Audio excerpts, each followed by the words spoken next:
Hi, this is David again. I want to do a video today on satanic ritual abuse. I'm not going to hold myself out as some kind of an expert in anything I'm not an expert in. I am an expert in human development and behavior and emotional problems and successes of maturation in children growing up, and counseling problems with everything, whether it's sexual or whether it's marriage counseling, whatever. Give you that as a background to whether, I know something about satanic ritual abuse. I never got any formal classes in Brigham Young University and or my master's field having to do with satanic ritual abuse. What I'm going to share here with you is basically my experience. And my experience with knowing supposed satanic ritually abused survivors, and what I've read, what I've studied, and so let me start off that my understanding. Now, there's going to be other people that have a different understanding. Other people can, oh, he doesn't know anything. It'll go on and on. My understanding of satanic ritual abuse is a form of torture, usually to very young children. You don't see a lot of satanic ritual abuse up over 5, 7, 8, 9 years old. Now, the reason for that is a couple, and that I am an expert in. When you have children under the age of 5 or in that age 4, 3, and you abuse them, they are so fearful and they're so precious and so unfamiliar with the kinds of atrocities that satanic ritual abusers use, that many of them, now not all of them, but many of them go into what we call dissociative behavior. It used to be called MPD, multiple personality disorder. The new DSM-4 is basically saying dissociative. Now what that means is that you are physically and mentally suffering so much in your present circumstances that your mind will actually switch to another personality that is not being tortured, that is not being abused, and is not being terrorized. Now, I'm going to say, with my experience and background, I'm going to say that's true. The DSM-4 says it's true, and my experience has said that if a person is tortured to a certain point, they will actually become another personality, and that personality is not being tortured. Now, one of the interesting things about dissociative behavior is that you may be a girl, and one of your other identity personalities could be a boy. It could be a young boy, it could be an older boy, it could be a man that's mature, old. So the gender of dissociative behavior is erratic and sporadic. Some people who have been subject to ritual abuse have one personality. Their name may be Julie, and her alternate personality is Amanda. Well, the mind is an extremely complex area. And there are some people on this earth, and historically have been able to understand, especially the subliminal mind. And satanic ritual abuse is all about programming, programming, programming.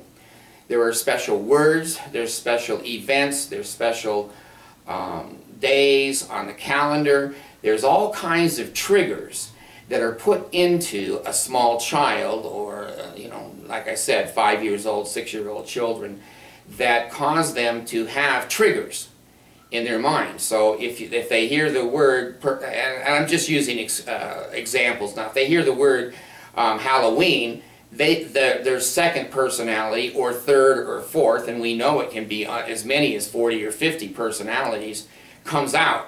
When she hears the word Halloween, that other personality is triggered. And many times they don't know it. Sometimes they do know it. But we will see it. Their voice will change, their volume will change, their inflection will change, the things that their favorite food, their favorite color, and they may be a math genius when themselves And then this alternate personality can't even add, subtract, multiply, or divide. It's a very, very complex area, and no one is an expert in the brain and in the mind. There's those like me that are experts in how it affects people because we can observe it and we can measure it. One of the things that we see with dissociative personalities is that the triggers are programmed in there early in a child's life. Now, and I don't like to do this video because I've worked with children my whole life and I have 14 children, and I don't like to say these things, but it's educational. For me, if it is for you, fine. If it's not, pay your money, go to the mall. Some of the techniques that satanic ritual abusers use, and again, this is hard for me. Many times it's fathers, can be mothers, can be both. But the people that you love the most, that have protected you, given you food, shelter, whatever, belong to a satanic ritual cult. Now, how do you know these people? You don't. They're doctors, they're dentists, they're CPAs, they're truck drivers, they're bricklayers. They're ordinary cut of society. And you're not going to find them down and out and torturing children. It's not the way it goes. They're prominent people, mostly men, but some women, in the community. Many times they work on the boards of mental health, or they're the head of your church, or whatever. But these are not dummies. They're not dummies. This is a tight cult beyond basically other cults, because what they're doing is murdering and involving themselves in legal aspects of the law that they're going to go to jail for a long time. So they're not discovered easily. Here's what goes on in an abuse, and these are just examples. There's worse things, there's better things. Again, a lot of the abusers use girls. Why? I don't know. It could be a sexual titillation. I don't know why they use girls. But anyway, let's say a little girl is 3 years old, and her daddy takes her to a satanic ritual cult. Mom is down with her girlfriends, and dad sneaks out for an hour, and he meets in the bottom of a church somewhere, or a clubhouse, or whatever. Now there's 10 or 15 other men and maybe a few women there. Many times they'll dress up. They look like the KKK, but they look like the Mormons. Except the Mormons are dressed in white in their temples, but that may be trickery too, I don't know.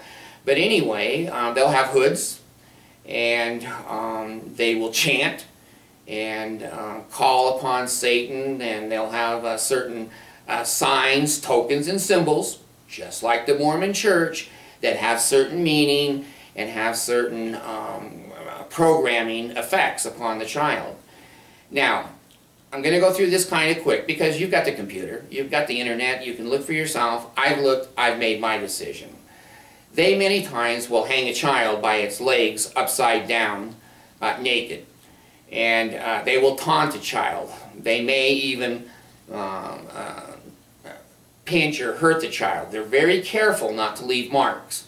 They're very careful not to leave marks. So when a child says, I've been sexually abused, and you look, you're not going to see it. The only way you can identify it is mentally. It's got to be through a psychiatrist or somebody that knows how to identify that. So they may hang the child upside down, and they may torture it, they may expose themselves to it, they may do all kinds of hideous sexual things to the child. At times too, they will chant and they will say things. We are going to kill your mother if you ever divulge what we're doing here to you today, and if you have a dog or an animal, we will kill that and put it in your bed with you. Now these are children that don't have judgment. They're so young, they don't know what's real and what's not real. They watch cartoons and think they're real. So they're inclined to believe. And then many times these smaller children will disassociate. They will go to another personality while this person is being tortured emotionally and mentally. They will sometimes dip the child in blood. They'll have a tub of blood, and they'll say, you know, this is what your mother's blood looks like, and your father, and we're going to kill both of them if you ever tell them what we did here. And so they'll dip the child in blood, and she'll gag and almost drown in some circumstances. Another technique of ritual abuse is burying the child alive. They'll dig a small grave, and they'll put the child in it and say, this is what's going to happen to you if you ever talk on these subjects. Then they cover the child up with dirt and leave it in there for whatever time they think is important that she's learned her lesson. There's other forms of torture. They'll pour hot wax on women's breast and their vagina and hurt them that way, not really leaving a mark, maybe a burn mark, but what girl's going to say, Mom, look what happened to me? You're going to get people who are prominent in the community that are engaging in these behaviors. What their psychology or psychosis is, I think goes across a band, a width of degenerative behaviors. They can be rapists that are not being able to rape, but they're getting their satisfaction in hurting and torturing a child sexually. They certainly could be murders, they could be all kinds of things. Now, one of the strongest programs that you can put into a child with satanic ritual abuse is to kill something in front of the child. So they'll bring in a cat or a dog or a rabbit, and many times will slice their throat and make the child look. And of course the child is terrorized, screaming, but all this programming is going into that section of the brain, and they may be dissociating 2 or 3 times different personalities to try to protect their minds from going crazy. And that certainly makes sense. Well, these programmers know it, and they're programming certain things into these survivors of ritual abuse. Like I said, they'll put in special dates, they'll put in their birthday, they'll put in Halloween, they'll put in Christmas. And if your child has been sexually abused, or ritually abused, and probably sexual too, when those holidays come around, they act abnormal, really abnormal. And it's the triggering inside the program part of the brain that causes them to act up on their birthday or upon Halloween or Christmas. Those are key times for ritual abusers to use, because they come up all the time every year, and that child is reassigned, programmed to go, oh my God, they're going to kill my animal. They may not bring it to a conscious level, but the feelings are inside that, gee, I was warned that when Halloween comes, my dog could die or my mom could die. So that programming is inside the brain.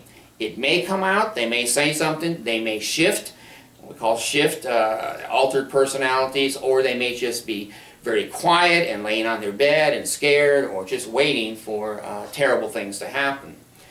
So, satanic ritual abuse is one of the most vile things that humans do to humans. The societies and cults that run these things are very, very secretive, very secretive. You may get people who have experience, like butchers. You may see butchers who are cutting meat up all day, being able to be a good part of the cult. And sometimes they wear, like in the Mormons, they wear funny underwear, or they wear certain signs that other people who are in the cult will recognize they're a cult member. One of them is cutting the first joint off their little finger and just having most of the little finger, but the first joint and nail is gone, and that's a sign that they're a high-ranking cult member. There's other signs, tokens, and symbols. Now, I guess this is the gist of what I'm going to say. You know that I've talked a lot about Mormonism, and if you think it's a cult, it's a cult. If you don't think it's a cult, it's not a cult. Someone wrote to me and said, well, why do I call the Mormon Church a cult? And I said, I don't. The definitions of a cult, the books and the dictionaries and encyclopedias, they call your religion a cult. I don't. I don't. If the shoe fits, it's a cult. If it walks like a duck, it quacks like a duck, I'm going to assume it's a duck. And that's really the principle I wanted to speak on today, and if anything, I hope you get something, and I get something out of this. And that is this. Many things in life we can't prove. Many things in life are invisible, the wind, feelings, emotions. What we believe, our belief system, is invisible. No one can see it. Sometimes we don't know what it is. Sometimes we're surprised, excuse me, some of the things we even do. Here's, I guess, the way I've decided. You decide for yourself. Is the Mormon Church a cult? According to definitions, it is. Now, I happen to come across today Glenn Pace, P-A-C-E. Look it up on the internet and see that he was in the presiding bishopric of the Mormon Church. He came across 60 people in the Wasatch Range and Valley that said that they had been satanically, ritually abused. You can see a signature. You can see the stationery. It says Church of Jesus Christ of Latter-day Saints. You can see his title. But if you're a Mormon, you're not going to see any of that. He wrote to the committee on strengthening the members. This is not something that anybody knows exists. It's secret. But look on the internet and it'll tell you all about the committee to strengthen the members. It is the CIA and FBI of the Mormon Church. They watch for apostasy. They read papers and look at these videos and report back what people are doing to hurt the church, and then the church hurts you. So, Glenn W. Pace, or I think W, I may be wrong, Glenn Pace wrote a letter to strengthening the committee, to strengthen the members. It's not to strengthen, it's to destroy. Watch their lips.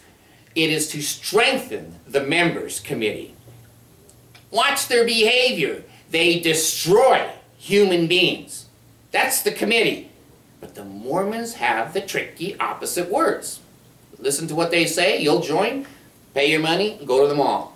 Watch what they do, and you may go, hey, you know, this doesn't fit. So anyway, he wrote to the committee, which of course it got to the first presidency of the Mormon Church, and he says he's interviewed these 60 people.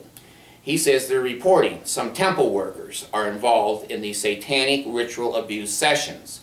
He said state president was, and he said there were many people, not many, and don't let me over-exaggerate, there were members of the tabernacle choir that were also involved, and bishops and regular people. He said some of the abuse sessions went on in the chapels, people who had keys to the chapels. Some of the abuse sessions went on in the temple. Believe it or not, that's what the general authority of the Mormon Church said to the Mormon Church. This was a memo that should have never gotten out. It did. And boy, did it trigger a wildfire in Utah. Well, the things I described to you about torturing children and sexually abusing them, etc., were all there in Glenn's report. Now, 1990 was about the time that this was going on. And of course, the Mormon Church, they developed committees, correlation committees, this committee, that committee, to make sure that there was enough Mormons in committees that they could lie, that they could cover up, that they could put it under the carpet. Now, I'm not going to say with my mouth, because I only speak the truth and what I know, not what I suspect, but what I know. I didn't see any of the ritual abuse. I didn't see any pictures. I didn't see any hard evidence other than Pace's letter to the committee to strengthen. He was a general authority. He had no motivation to make the church look bad. He was trying to protect members and children. So I believe his motivations were clean and straight. So that makes me lean towards he was telling the truth. Could I, have a gun held to my head and say, do you know? No, I don't. I don't. And if you're a Mormon, you're just going to say, unless someone puts a gun in my head, I don't even believe it. I'm just going to turn the video off and go on to something the church put out. But anyway, that's triggered a investigation. About $250,000 was spent in Utah investing the claims of satanic ritual abuse. Well, these people that are in charge of this abuse, they're powerful, powerful people. They can be judges, they can be attorneys, They can certainly influence a legal system or an investigation or a committee's decision. They hide behind closed doors in sessions. And to make a long story short, and you go on the internet, I'm not going to bring out papers and hold this. I'm not going to do that. I've lived 50 years as a Mormon. What I believe is what my eyes have seen and my ears have heard. There's nothing that, God has spoken to me. The Mormons so far have not found me and shot me or my kids as day-night people do. But anyway, I'm inclined to believe that there was some kind of a problem, at least in Glenn Pace's mind. How big it was, how bad it was, I don't know. And we probably will never know. Now, I've seen, and I believe, that the satanic ritual abuse cults use certain techniques that are thousands of years old. One of them is blood atonement. Oh, where have we heard that word? Joseph Smith and Brigham Young, and the blood atonement that Brigham Young taught in the temple for years and years before his death? Yeah, it's the same blood atonement. The principle is that the blood of the person must fall on the ground. And then, I guess it says it turns into an incense and the smoke goes up into heaven and they're forgiven their sins. Well, in Brigham Young's time, it was the unfortunate experience for many Mormons to have to repent by having their blood shed upon the ground.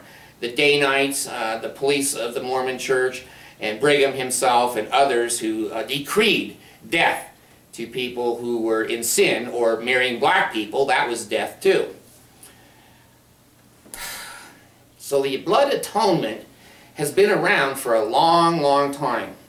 Isn't it interesting that it's found in the Mormon Church and in satanic ritual abuse?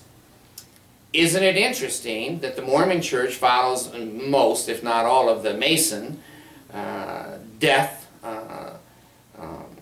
threats, that if you ever divulge these things before God, angels, and these witnesses, your life may be taken. Now, when I went to the temple, it's changed a little bit, but I want to know historically what they really did. Not what they said, what they did.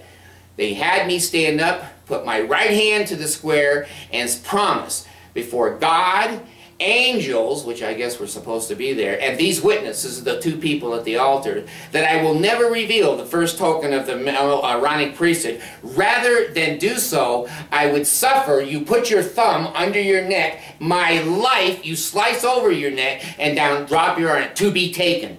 I suffer my life to be taken. That's a blood ritual. Then, hand to the square again. I will never divulge.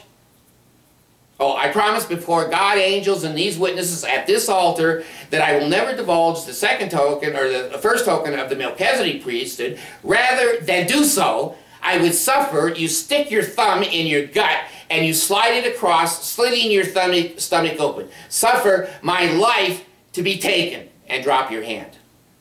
Now, that's what I did. I'm not making this up. I went to the temple. The Los Angeles temple, the Oklahoma temple, the Las Vegas temple. I've been to the Washington, D.C. temple, Salt Lake temple. In the 90s, they dropped the penalty. So, am I under the penalties? Can I be killed? New people can't be killed? It's chaotic. But I'm telling you what satanic ritual abuse does with blood atonement and what goes on in the Mormon Church. Now, is it a coincidence that the Utah capital punishment is death by a firing squad? Always has been, probably always will be. I think lately, the last 10 years, I think you can get lethal injection in Utah, but not before. You stood before a firing squad based on satanic and Mormon cultural ritual abuse. Your blood had to hit the floor of the earth, the dirt, and then it goes into a magic smoke and you are forgiven. So you stand in front of 7 or 8 guys, whatever it is, and they shoot you in the heart. Now, here's the summary of what I'm trying to say. If it walks like a duck and it quacks like a duck, damn, I'm just inclined to believe it may be a duck. It may be a duck. It takes a lot of evidence to persuade me one way or the other. I didn't believe in satanic ritual abuse. I thought it was BS. I thought people just made that crap up until I started to study, started to think, started to read, and then I met people and I saw the pictures that these abusers draw, and I saw the dissociative behaviors. I've seen people change personalities in these eyes and this ear. It did happen. I've seen it. What can I say now? Was I silly not believing it? Probably. Was I ignorant? Probably. Did I not want to believe it? You bet your ass. I did not want to believe anyone could treat children like that. And I didn't want to believe that they would be programmed for the rest of their lives. This is what I've been doing for, 8 years and being out of the Mormon Church. I am trying to deprogram the specific words and the specific language. The Mormons have all kinds of words and symbols. Right hand to the square, you know. Fold your arms to pray and bow your head. Where did that come from? The temple. When you promise to do this, slit your throat and cut your stomach open, basically, you know, you are promising that they can kill you. They can kill you if you say anything. So, you don't think Mormons think that, oh, when they talk about temples, when I was in the Mormon Church, we were so scared to talk about temples, even little things, where the temple is located, now I'm exaggerating, that we could see our throat slit and our stomachs open. So we didn't say crap. We didn't say crap. It's the same thing that happens in satanic ritual abuse. You're programmed to hear the word plan of salvation, apostate, remission of sins. Joseph Smith, the prophet, the phrase. It has to be there, the whole phrase, okay? I'm not going to go into perhaps 50 or 100 cultural cult techniques and tactics that the Mormon Church uses. It fits all the definitions of a cult. I've been there, I've been in the temple, I've heard the magic words, I've worn the magic underwear, and I've been there. I've done this. It's a farce. It's made up. Joseph Smith and Oliver Cowdery wrote that Book of Mormon. Oliver Cowdery was famous before he ever met Joseph Smith for writing scripture. And he lived in the same town that the guy that wrote the, you know, I can't remember the something of the Hebrews. It was almost identical to the Book of Mormon. So, I'm saying for me, you're different. You decide for yourself. I don't want to walk anymore on the edge of the cliff. If it sounds like, or looks like, or quacks like a cult, I'm going to stand back. I'm going to move back, and I'm going to get objective and get outside the box and go, this looks like a cult. Look at the people. They look like zombies. They say the same things. I don't care if they're in Brazil, or they're in the Philippines, or they're in Europe. They have the same phrases. They read the same books. They're taught the same way. And the Mormon Church says, see, it's consistent. It's the gospel. No, it's not. It's a pattern of cult behavior that most people who stay long enough and are needy emotionally will buy into. And then once you're there, it seems normal to be dipped upside down in blood. It seems normal. It's not. It's not normal. So be careful. Don't listen to the words. The words are wonderful. The words are perfect. We love everybody. We never have discrimination. People, people, people, please look at the history of these people, and especially in this time, it's 2011, that Mitt Romney is thinking he's going to be running for president. If you don't think these things are programmed into Mitt Romney and the power of the President of the United States getting revenge, blood atonement for the Mormons, you're uninformed. I'm not saying Mitch is a bad man. I don't know if Mitch is a good man. But I know psychologically and educationally how this man has been programmed in the Mormon cult. And that programming will come out. You will hear a different voice. You'll hear a different personality. They're more than, they're not schizophrenic, but they're certainly dissociative. And a dissociative person many times doesn't know that that other personality has come out. And they see the results, but they don't remember doing that. I don't remember killing those people or giving that order. That's the truth. Decide for yourself. Thank you.